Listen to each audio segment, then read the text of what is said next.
Kadavoor saint Kashmir ദേവാലയത്തിലെ വിശുദ്ധ ജോർജിന്റെ തീർത്ഥാടന തിരുനാളിന് ഏപ്രിൽ 27-ന് കൊടിയേറും. ഭാരവാഹികൾ വാർത്താ സമ്മേളനത്തിലാണ് ഇക്കാര്യം അറിയിച്ചത്. മെയ് 7-ന് തിരുനാൾ സമാപിക്കും. സമൂഹബലിക്ക് മുൻ ബിഷപ്പ് ഡോക്ടർ സ്റ്റാൻലി റോവൻ മുഖ്യ കാർമ്മികത്വം വഹിക്കും.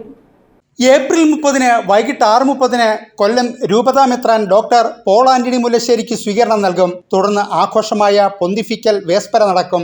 മെയ് 1-ന് രാവിലെ കൊല്ലം ബിഷപ്പ് ഡോക്ടർ പോൾ ആന്റണി മുല്ലശ്ശേരിയുടെ മുഖ്യ കാർമ്മികത്വത്തിൽ ആഘോഷമായ പൊന്തിഫിക്കൽ തിരുനാൾ സമൂഹബലി നടക്കും. തിരുനാൾ ദിനങ്ങളിൽ വിവിധ തിരുക്കർമ്മങ്ങളും ശുശ്രൂഷകളും നടക്കും. തിരുനാളിനോടനുബന്ധിച്ച് എല്ലാ ദിവസവും സ്നേഹവിരുന്ന് ഉണ്ടായിരിക്കും. തിരുനാളിനോടനുബന്ധിച്ചുള്ള വ്യാപാരമേള പ്രസിദ്ധമാണ്.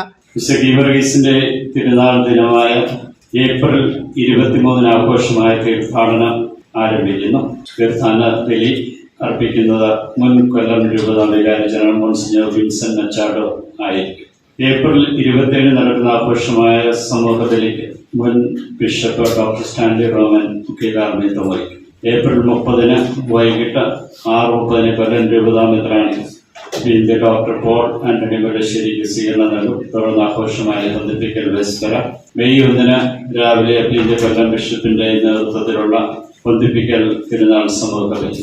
ഫാദർ അനിൽ ജോസിനെ കൂടാതെ Joseph Unias, Cyril Cruz, Robert Gregory, Edison Vincent, Angel Kasmel എന്നിവരും വാർത്താസമ്മേളനത്തിൽ പങ്കെടുത്തു. ന്യൂസ് ബ്യൂറോ, കൊല്ലം.